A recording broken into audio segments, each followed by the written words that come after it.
facing the headwinds of a brand new environment? Don't all jump right at once. Yeah. I'll go first. I think there are a few key things when facing the new. I think there's a few key things you want to do. First of all, you want to isolate the new. You want to find out what truly is new about this thing as opposed to things we kind of already done before. What's truly different this time? You want to keep the new down to a few at a time. You don't want to take on 7 new things. You don't want to take on 5 new things. 1 or 2 new things usually is as much as any organization can really handle at once and be effective at it. So try then, once you see the new, start saying, okay, how can we maybe rearrange a little bit so we only take on a little bit new at the time? And then start treating the new as a risk management thing.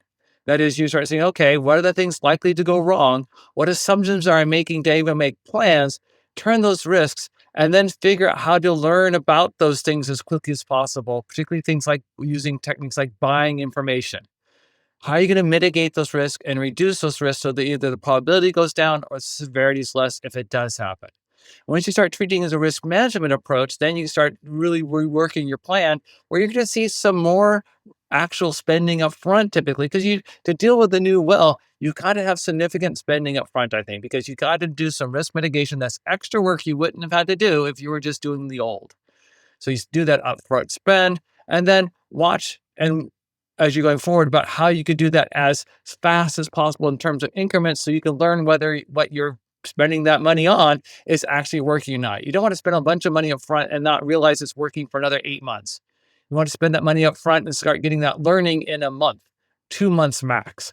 You don't want to have these cycles that are so big that you can't learn whether the money spent is good or not. So you start doing that, learn, inspect, adapt, and move on. That's a shameless self-promotion there. I know. I love how I plug that in. So it's like, I'm looking at this kid's very like, well, nicely done. inspect and Very adapt. smooth. Very smooth.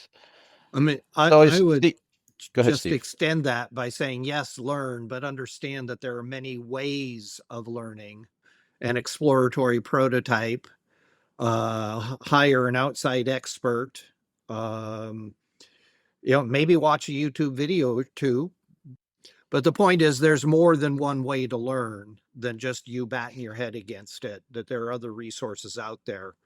Pay attention to what the other resources are. They may be better investments to go via the other directions than just beating your head against the wall.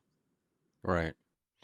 And Steve, to your point on planned existence kind of things, right, or planned obsolescence, if you will, you're planning for some long Economic haul. life, yeah. Right, economic life, right? I mean, architect as best you can for the long haul, right? Knowing that you're going to have this for a long time, right? Well, architect for that planned economic life. Correct. Right. Correct. With the knowledge that at one point this is going to be replaced because it has an economic life.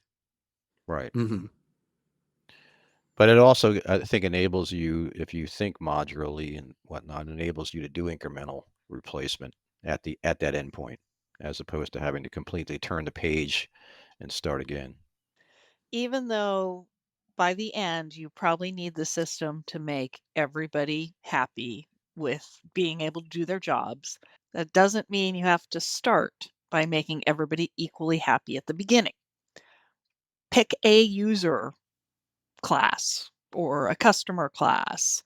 Focus in on one and start providing slices of value for them. That'll help you, I think, buy down some information in the risk areas, right? If you can build it out for them, you're learning.